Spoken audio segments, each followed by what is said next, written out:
자리에서 일어나서 함께 기쁨으로 찬양합시다.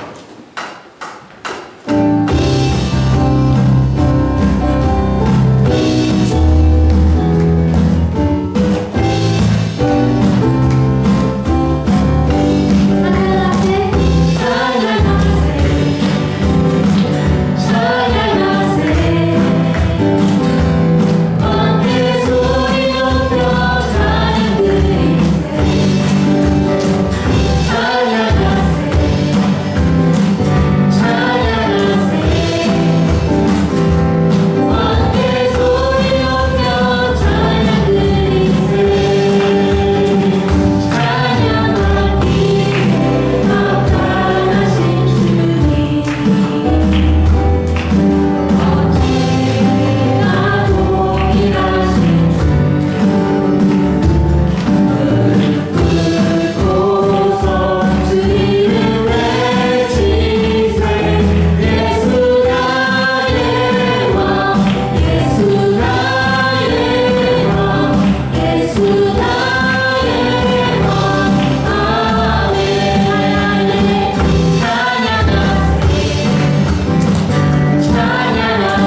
주님께 드린 마음의 예배, 주님을 위한,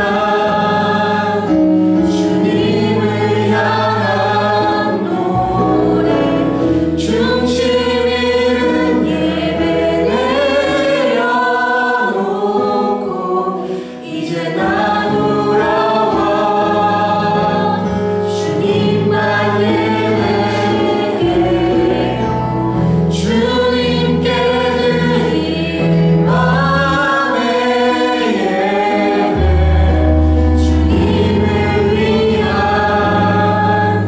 주님을 향한 노래, 중심 있는 예배 내려놓고 이제 나 돌아와 주님만 예배해요. 시간 다시 한번 주님께 기도합시다. 이제 우리가 이 자리에 다른 어떤 것이 아닌 우리 주님께 예배하기 위해 이 자리에 모였습니다. 내가 어떠한 것을 들고 있든 어떠한 고민이 있든 어떠한 것을 원하든 지금까 그런 것을 모두 잊어버리고 정말 중요한 것이 무엇인지 다시 한번 깨닫게 하시고 아버지 우리의 삶의 정말 주인이신 나를 와주신 아버지를 생각하고 주님께 예배를 드리기를 간절히 원합니다. 아버지 우리 같이 마음 진심으로 예배해 주시고 우리의 마음을 열게 하시고 주님한테 여신 때 주님께서 정말 진정으로 기도로 받으시는 주님을 향할 수 있는 예배를 드리게 하여 주시옵소서.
기도드리겠습니다. 여러분, 기도드리겠습니다.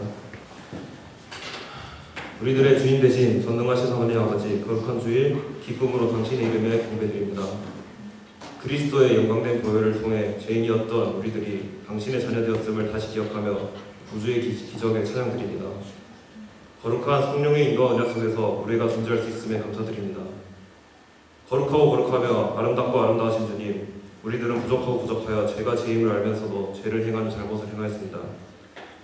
거친 세상의 소용돌이 속에서 빛과 소금으로 일하기 위해서는 우리 자신의 힘만이 아니라 당신의 인도와 은총이 필요함을 고백합니다. 하나님 아버지, 오늘 예배를 통해서 다시 당신께 가까워지고 돈, 명예와 같은 스스로 만든 우상이 아닌 선한 목자이신 주의 길을 담대하게 따를 수 있기를 갈망합니다. 하나님 아버지, 가을에서 겨울로 계절이 바뀌면서 2025년 2학기의 끝이 다가오고 있습니다. 기온이 떨어지는 추운 계절, 우리 모두가 건강과 일상을 잃지 않도록 보호해 주시고 한 학기의 마무리를 잘 마칠 수 있도록 인도해 주셔서 졸업과 취업을 앞두고 있는 형제 자매들을 주님의 뜻으로 이끌어 주시고 자신의 빛을 발할 수 있도록 은혜를 베풀어 주시길 소망합니다. 또한 각자의 영혼이 품고 있는 상처들이 있다면 이를 어루만져 주시고 회복의 기적을 만들 수 있도록 하소서. 우리에게 자신을 내어주셨으며 언제나 함께 계시며 모든 것을 이루실 주 예수 그리스도의 이름으로 기도드립니다. 아멘.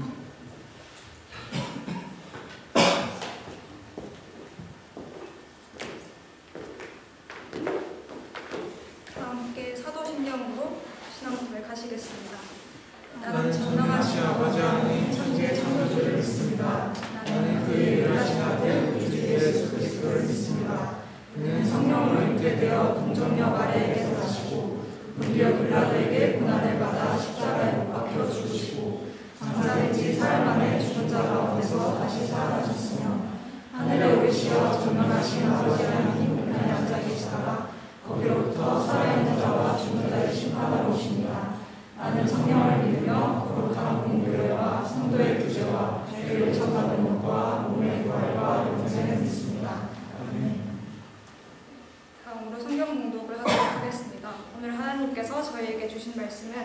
에베소서 4장 1절에서 6절입니다. 그러므로 주 안에서 갇힌 내가 너희를 권하노니 너희가 부르심을 받은 일에 합당하게 행하여 모든 겸손과 온유로 하고 오래 참음으로 사랑 가운데서 서로 용납하고 평안에 매는 줄로 성령이 하나 되게 하신 것을 힘써 지키라. 몸이 하나요 성령도 한 분이시니 이와 같이 너희가 부르심의 한 소망 안에서 부르심을 받았느니라. 주도 한 분이시요 믿음도 하나요 세례도 하나요 하나님도 한 분이시니 곧 만유의 아버지시라. 만유 위에 계시고 만유를 통일하시고 만유 가운데 계시도다. 아멘. 운동희 목사님께서 설교 진행해 주시겠습니다.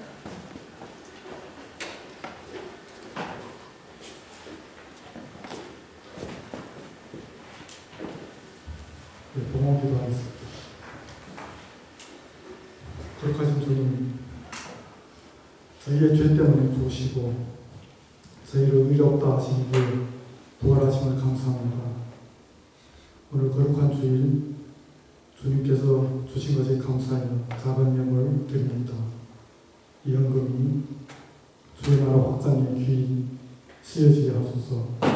또 오늘 말씀 가운데서 주의 성령의 역사하심 가득하게 도와주시옵소서. 예수님의 이름으로 기도합니다. 아멘.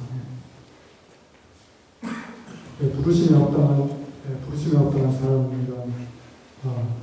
제목으로 말씀 나누면서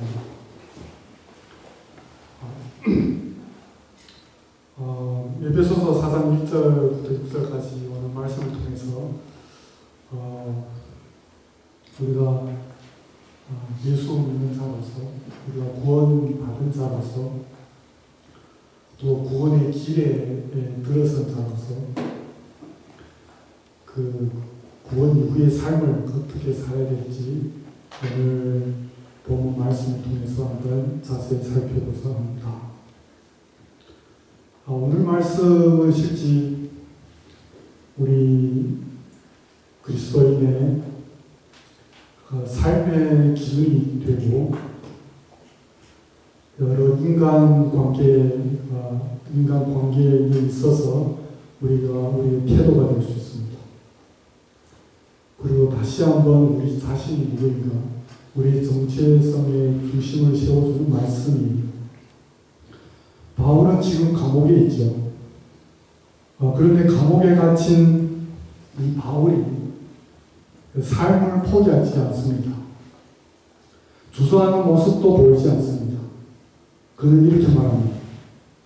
주 안에서 갇힌 내가 너희를 권하노니 너희가 부르심을 받은 그 부르심에 합당하게 행하라.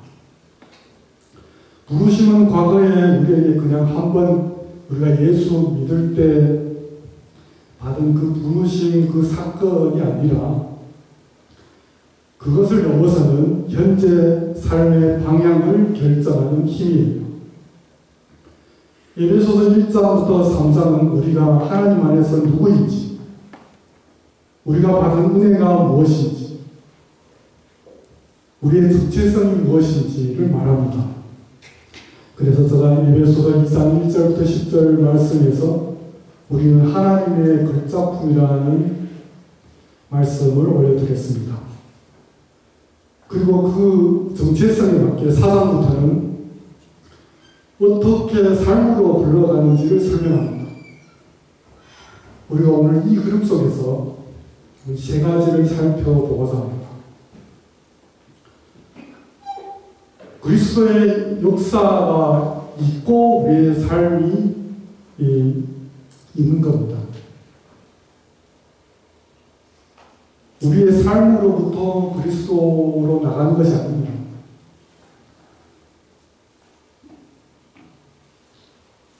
바울은 먼저 부르심에 합당하게 행하라고 할 때 우리가 취해야 될 모습을 이야기하고 있습니다. 부르심에 합당하게 행한다는 말은 무엇일까요? 성도로서의 삶의 모습, 하나님의 은혜로 신분이 달라진 사람들이 보여주어야 할 삶의 태도를 가리킵니다. 그래서 부르심에 합당하다는 말은 우리가 먼저 그리스도가 우리에게 구원의 선물을 주셔갖고 우리가 그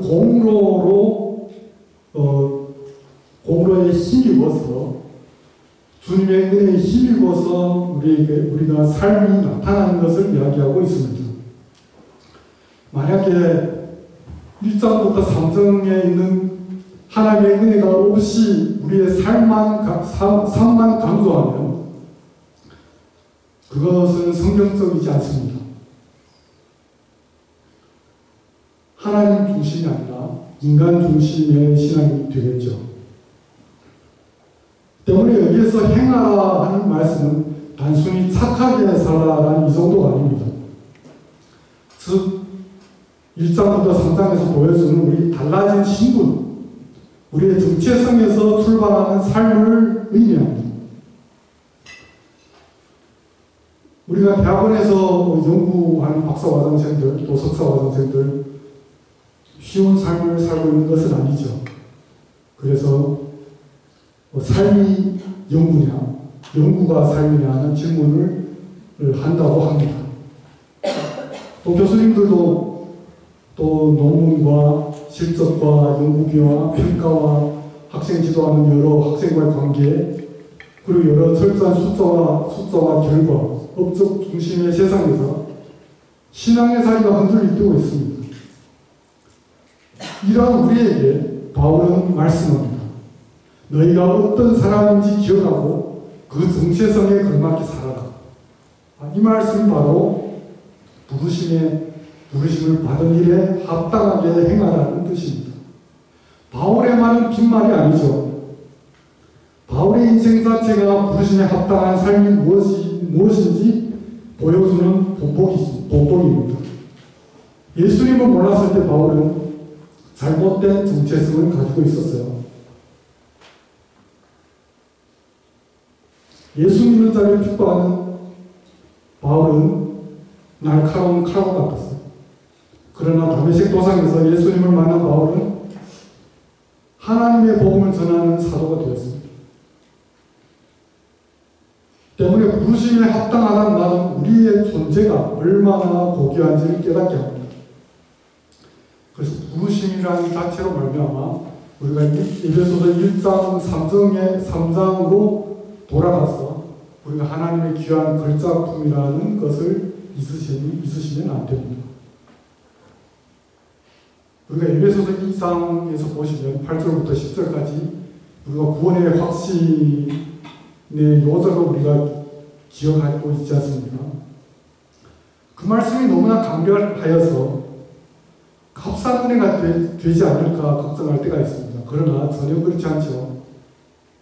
사상에 들어서면 바로 그 부르심에 합당한 삶을 요구하는 바울의 모습을 볼 수 있습니다.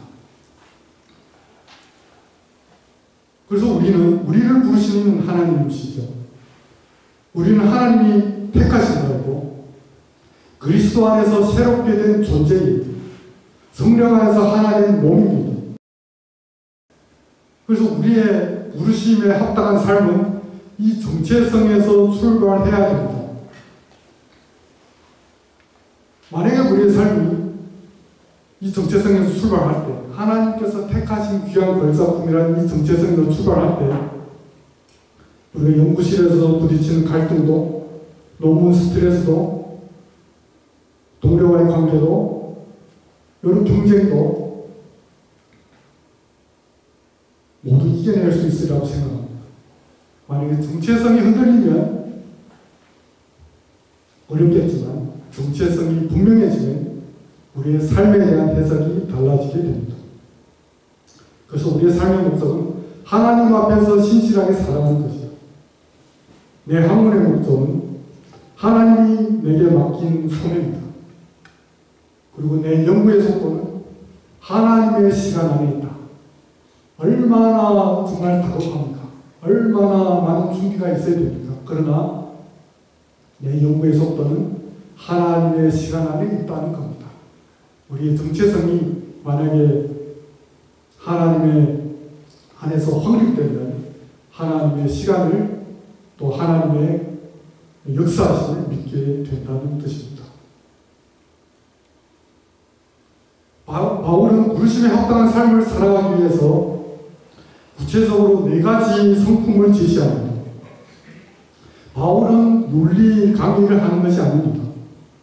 아까도 이야기해 드렸지만 이 4가지 성품을 요구할 때 이 성품이 에베소서 1장부터 3장에 말한 우리가 받은 은혜가 실제로 드러나야 하는지를 말하는 기초를 가지고 있다는 것을 기억해야 됩니다. 그러니까 하나님의 은혜가 기초된 상황에서 성품을 이야기해야 되는 겁니다. 그래서 첫 번째로 겸손이죠. 겸손은 자기 위치를 아는 지혜입니다. 하나님의 부르심에 합당한 삶의 첫 모습으로 겸손을 가리키죠. 겸손은 자신이 주인된 삶을 살아가는 타락한 인간에게는 전혀 어울리지 않는 단어입니다. 우리가 누구에게서 겸손을 찾을 수 있겠습니까? 우리가 세상에 살아갈 때 돈이 없다고 그 사람이 겸손해집니까? 가진 것 하나도 없어도 교만으로 똘똘 뭉쳐있는 것이 인간이에요. 그렇다면 진정한 겸손은 무엇을 가리킬까요? 겸손은 그냥 낮은 자세가 아닙니다. 겸손은 다른 사람들 앞에서 자신을 낮추고 상대적으로 비교 속에서 자기 자신을 드러내지 않는 태도를 가리키는 것이 아닙니다. 성경에서 겸손은 내가 하나님 앞에서 누구인지 정확히 아는 것이에요. 그래서 겸손이라는 단어는 하나님과의 관계 속에서 이해해야 됩니다. 그래서 제가 1장부터 3장을 꼭 기억하셔야 된다는 뜻입니다. 하나님과의 관계 속에서 겸손이 이야기될 때 우리는 우리 자신을 하나님 앞에 죄인이라는 사실을 우리가 심각하게 깨닫게 되죠. 그뿐만 아니라 자신에게 선한 것이 하나도 없다는 것을 깨닫게 됩니다. 이때 겸손은 시작됩니다. 따라서 그리스도인에게 겸손이라는 삶 가운데 하나의 태도를 가리키는 것이 아니죠. 오히려 예수 그리스도의 속성을 나타내는 도구예요. 예수님의 성품을 나타내는 도구죠. 지금 대학원생들과 또 교수님들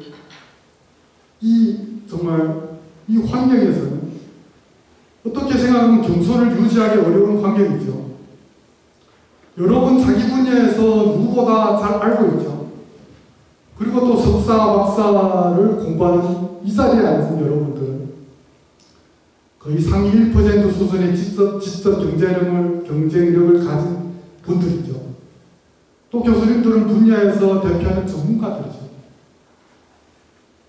세상적으로 생각할 때 겸손이라는 단어는 어울리지 않습니다.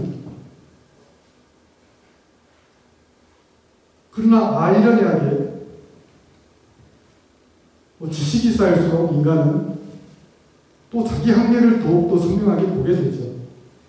그래서 이 교만과 이 자기의 한계 사이에서 인간이 왔다 갔다 하면서 힘들어하게 되죠.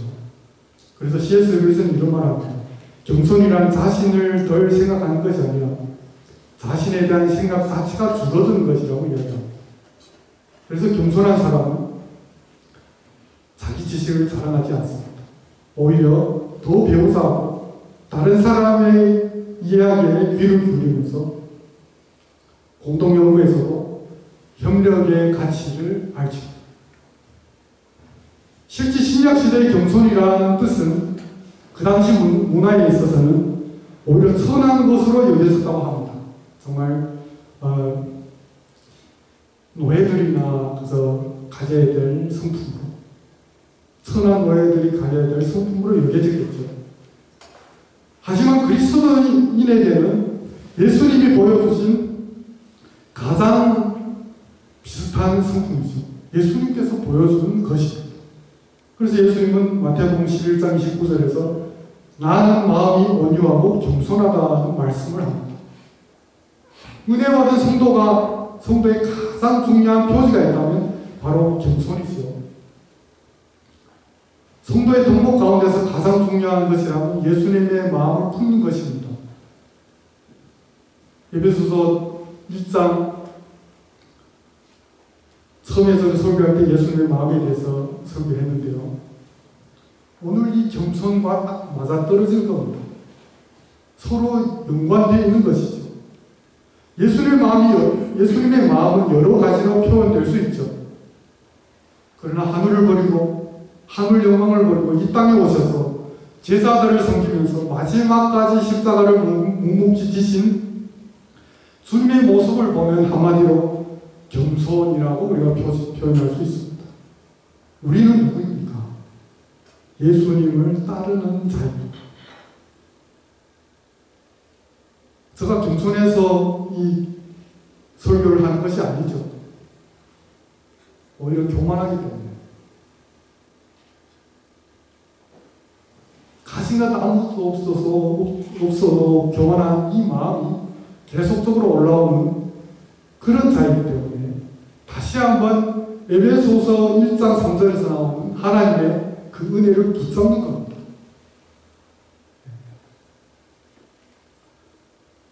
두 번째로 온유라는 덕목이 나오는데요. 그것은 힘의 절제를 이야기합니다. 온유함은 약함이 아니죠. 원어의 뜻은 힘을 가지고 있으나 그 힘을 바르게 제어하는 것을 의미합니다. 말하자면 길들여진 힘이죠. 훈련된 말이 자기 힘을 함부로 쓰지 않고 주인의 지시에 귀 기울이는 모습을 이야기합니다. 연구 세계에서도 정말 온유함이 필요하죠. 후배 연구자가 실수했을 때, 조교가 미숙할 때, 또 논문 심사에서 부족함을 지적해야 될 때 온유함이 필요하죠. 그 온유한 지적을 받으면 얼마나 경례가 되겠습니까? 또 동료가 나를 오해했을 때 온유함이 필요하죠. 그래서 온유함은 사람을 공격하지 않습니다. 상대를 짓밟지도 않습니다. 온유함은 상대의 인격과 성장의 속도를 고려합니다. 자기가 가진 지식, 자기가 가진 권위, 자기가 가진 위치를 다른 사람을 세우는 데 사용하는 이것이 온유함입니다. 온유함의 절정은 누구십니까? 바로 예수님이시죠. 예수님의 온유함. 특별하게 예수님은 자신의 능력을 자신을 위해서 한 번도 사용하지 않으셨습니다. 특별하게 하나 기억해야 될 우리가 기억되는 성경 말씀을 보면 그 성경 장면을 보시면 예수님께서 잡히시던 날 유다에게 배반당해서 예수님께서 잡히시던 날에 대제사장의 종 말고의 귀를 베드로가 칼로 썰어버리죠.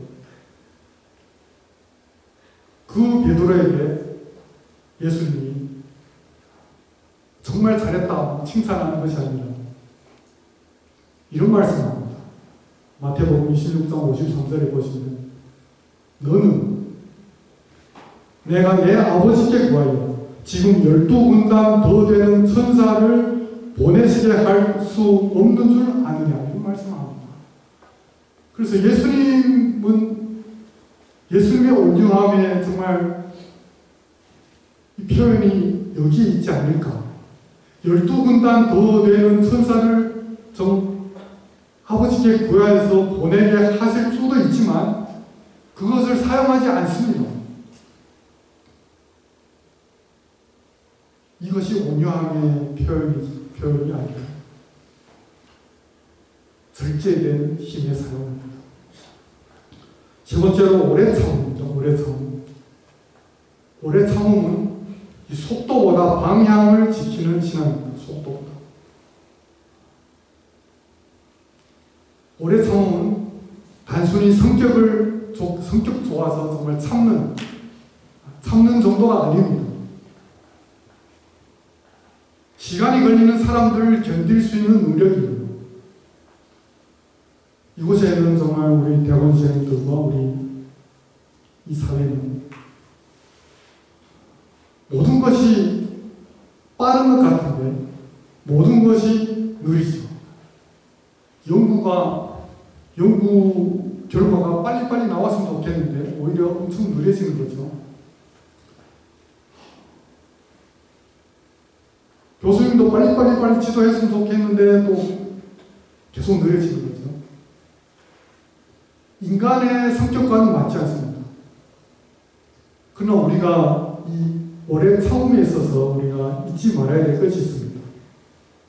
하나님께서 우리를 얼마나 오래 기다려 주셨는지 기억하며 우리는 다른 사람을 향해 오래 참을 수 있게 됩니다.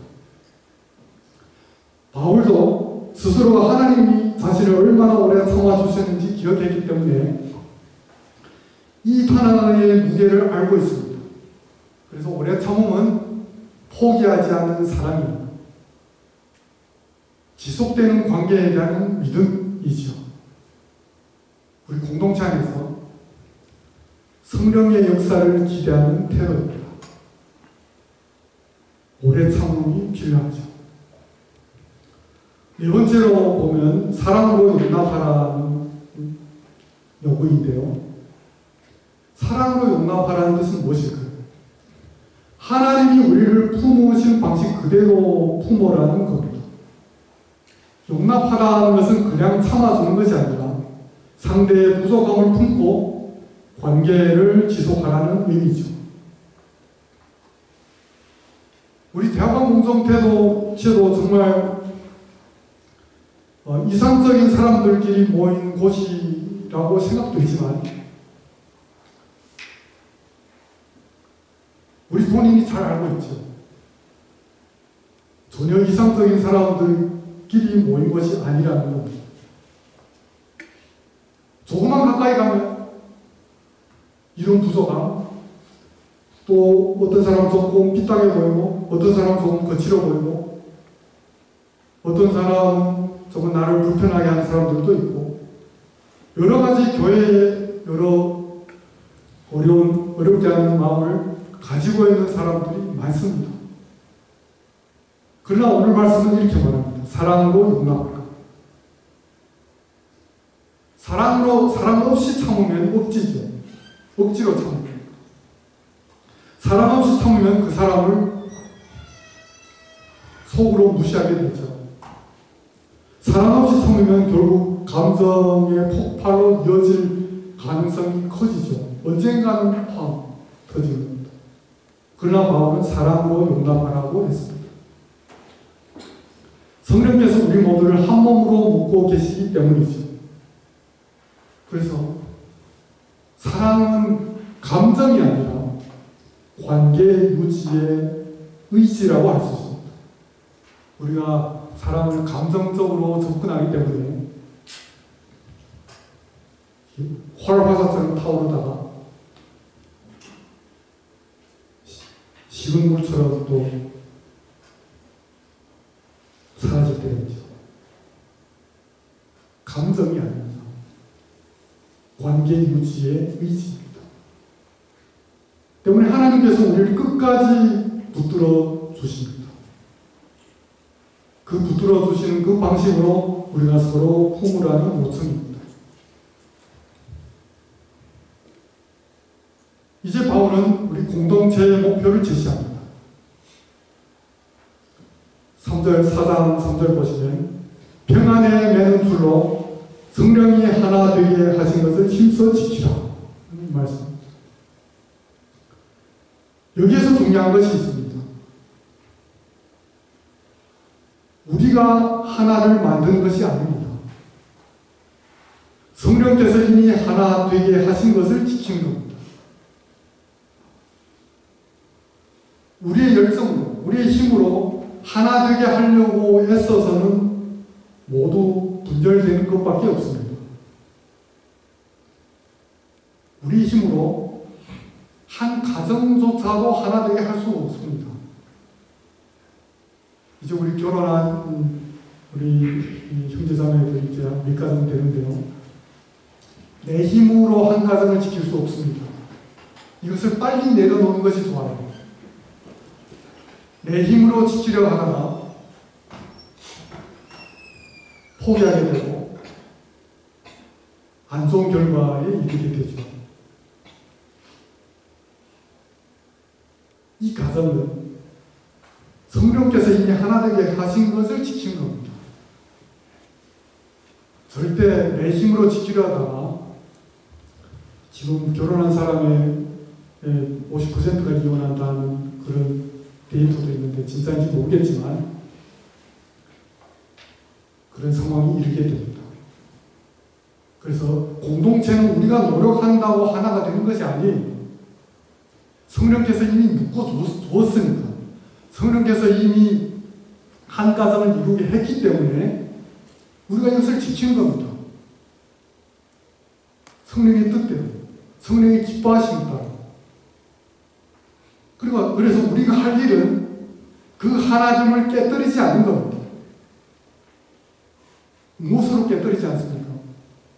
이제금만 이야기하는 네 가지 동목입니다. 겸손으로, 오래 참음으로, 사랑으로, 용납함으로 우리 하나를 지켜나가는 겁니다. 공동체를 깨뜨리는 것이 엄청 많죠. 교만함, 또 상처난 감정, 자기중심성, 무례함, 경쟁심, 말의 실수, 내가 옳다는 고집과 확신. 이 모든 것이 공동체를 무너뜨리고 공격하게 됩니다. 그래서 교회에서 상처받고 떠나는 사람들도 많죠. 그러나 이것에 대응하는 네 가지 성품을 우리가 가지고 이 공동체를 지켜야 될 줄 믿습니다. 바로 겸손함과 또 온유함과 오래 참음과 사랑. 또한 이것은 우리의 것이 아니라 하나님께서 은혜로 우리에게 주셨다는 겁니다. 그래서 이 성품들이 우리 공동체가 하나가 되게 하는 것을 지키는 실제적인 방패가 됩니다. 가정 가운데서도 같죠. 우리가 겸손으로 상대방을 섬길 때, 우리가 온유함으로 우리가 상대방을 섬길 때, 우리가 오래 참음으로 상대방을 섬길 때, 우리가 사랑으로 용납할 때, 이 가정이 지켜지는 겁니다. 보네프는 공동체에 대해서 이런 말을 했다고 합니다. 하나됨을 방해하는 가장 큰 장애물은 내가 생각하는 공동체 이상이다. 내가 생각하는 공동체 이상, 내가 생각하는 서울대학교, 내가 생각하는 이 가정, 이것이 바로 장애물이라는 겁니다. 왜냐하면 이 공동체는, 이 서울대학교에는 내가 원하는 모습으로 절대 돌아가지 않습니다. 작은 가정조차도 내가 원하는 생각대로 이렇게 돌아가지 않습니다. 이미 결혼하신 분들은 아마 심각하게 그 깨달을 좀 있습니다. 돌아가는 것 같지만 그 한 사람은 아마 상처 입을 수도 있고 억울해할 수도 있고 여러 가지 상황이 발생합니다. 그래서 이 공동체는 하나님께서 이미 하나로 만드신 그 공동체, 하나님께서 이루신 공동체, 우리는 그것을 지킨 겁니다. 수많은 공격에서 우리의 겸손으로 지키고, 우리의 온유를 지키고, 우리의 오래 참음을 지키고, 우리의 사랑으로 용납하는 것을 통해서 지키는 겁니다.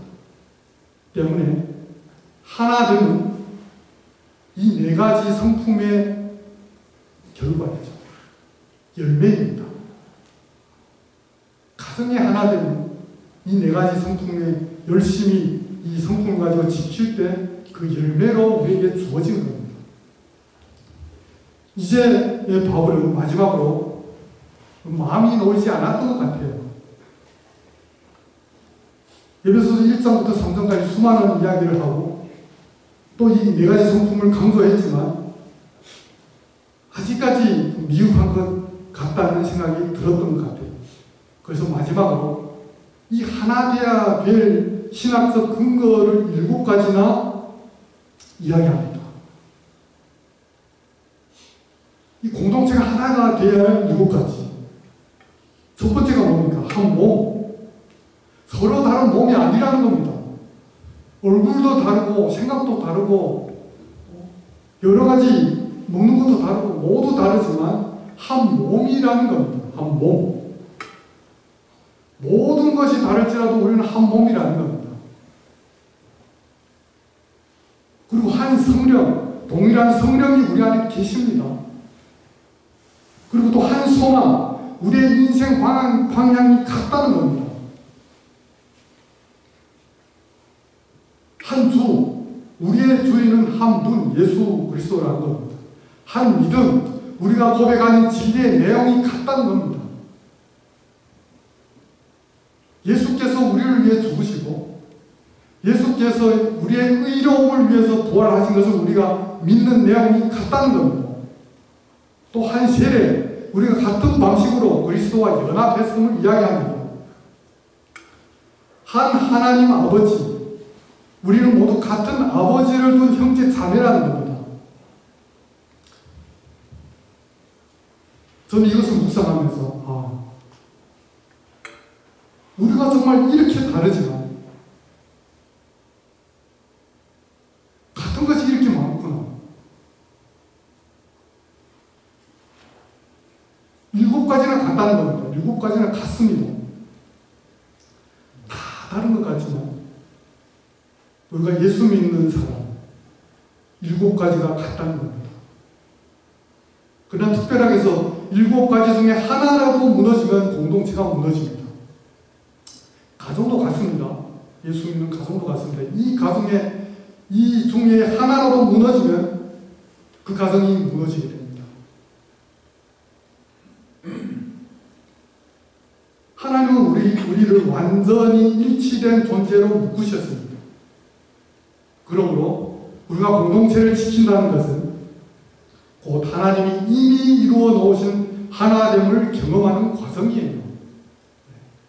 그래서 그 성품으로 아까 성령께서 이미 이루어 놓으신 것, 하나님께서 이미 이루어 놓으신 하나됨을 경험하는 과정이에요. 이제 우리 서울대학교회가 하나가 될 수 없는 원인이 무엇일까요? 하나가 되지 말아야 될 근거가 무엇인가요?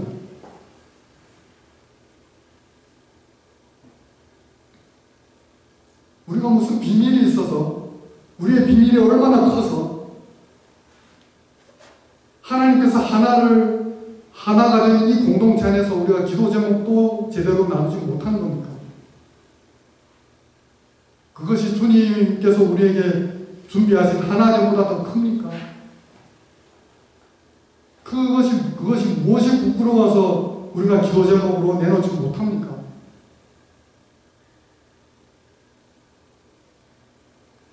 우리의 장애물은 무엇일까요?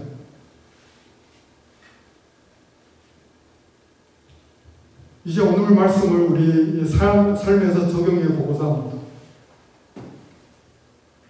우리 연구실에서 겸손함을 실천해야 되죠. 동료의 아이디어를 경청하는 겁니다. 후배의 서툰 의견에 귀를 기울여 주는 겁니다. 교수로서 하나님께 정말 교수로서 학생들에게 배우려는 마음을 갖는 거예요.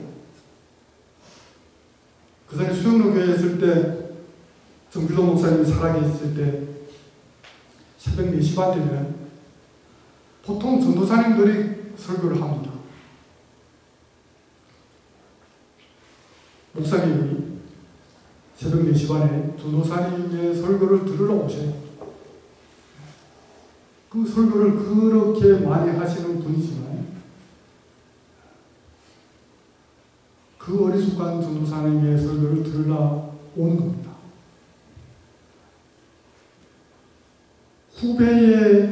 후배를 세워주려 하는 그 따뜻한 마음이겠죠.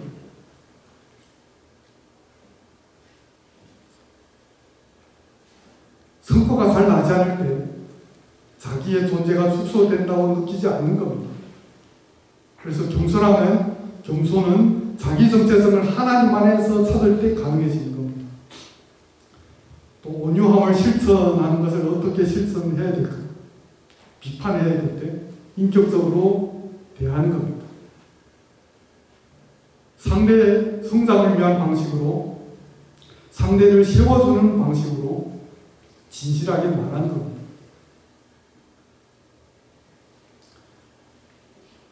논문 피드백을 줄 때에도, 미팅에서 의견이 다를 때에도 감정을 앞세우면 안 되죠. 어떻게 하든지 성장을 바라보는 목적으로, 그 목적을 바라보는 겁니다. 그래서 온유함은 내 힘을 절제하여 공동체를 세우는 방식으로 사용하는 겁니다. 오래 참음의 실천은 어떨까요? 여러분의 연구를 보면 그렇죠. 빠른 것도 있지만 정말 느리죠. 모든 시간이 정지된 것 같죠. 아이디어도 그렇게 왜 생기지 않는지. 그래서 오래 참는 사람은 속도보다 성장을 봅니다. 속도보다 하나님의 그 타임을 봅니다. 그리고 사람을 포기하지 않습니다. 그리고 사랑으로 용납하는 것은 실천하면 성격이 맞지 않는 사람을 위해 기도하며 품는 겁니다. 불편한 사람을 피하지 않는 겁니다. 공동체 갈등 속에서 상대를 악마화하지 않는 겁니다. 서로 간의 입장을 이해하는 노력이죠. 그래서 사랑은 감정이 아니라 붙들어주는, 서로 세워주는 선택입니다. 이제 결론을 맺겠습니다. 우리는 에베소서 4장 1절부터 6절을 통해서 부르심에 합당한 삶을 함께 살펴보았습니다. 우리의 정체성은 하나님 안에 있습니다. 그 정체성은 성품의 변화로 나타납니다. 또 그 성품은 공동체의 하나님을 지킵니다. 그 하나님은 성령께서 이미 이루신 겁니다. 그래서 우리의 역할은 하나됨을 힘써 지키는 겁니다. 우리의 삶의 자리에서 우리의 역할, 우리의 하나님의 역할 계속하여 역사하여지기를 원합니다. 하나님께서 여러분의 부르심을 지금도 지키고 계십니다. 한번 부르시고 내버려 두는 것이 아니라 부르심에 합당한 삶을 살도록 지금도 지켜주십니다.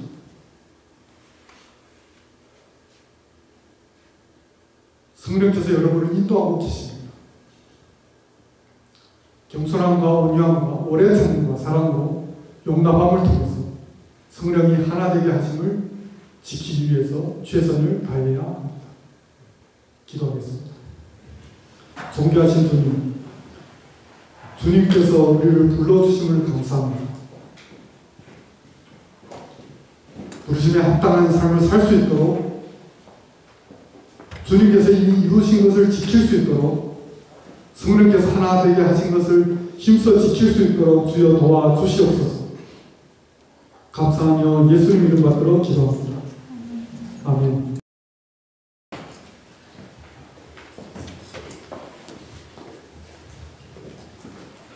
하나님 감사드립니다. 광고 드리겠습니다. 저희 교회 감기 드신 분들 계세요. 네. 제 지인분들도 있고 그러는데 감기 조심하시고 건강하시기를 바랍니다. 네. 오랜만에 우리 나은자님 와주셨습니다. 예, 반갑습니다. 그리고 이제 오늘 간식은 우리 신혼부부 다혜동지 부부가 생결 주기로 했습니다. 네, 축하합니다. 그리고 감사 맛있게 먹었으면 좋겠습니다. 네, 오늘은 그거 외에는 별다른 광고는 없는 것 같고요. 저희 주중에 각종 여러 가지 모임들과 그다음에 예배 시간에 있어서는 함께 노력해요. 계속 기억해 주시기 바랍니다. 감사합니다.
성령의 감화 교통 충만하시니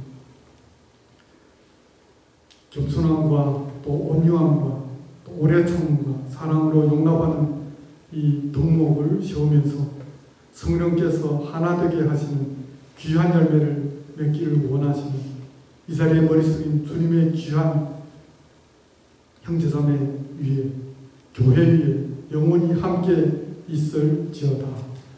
아멘.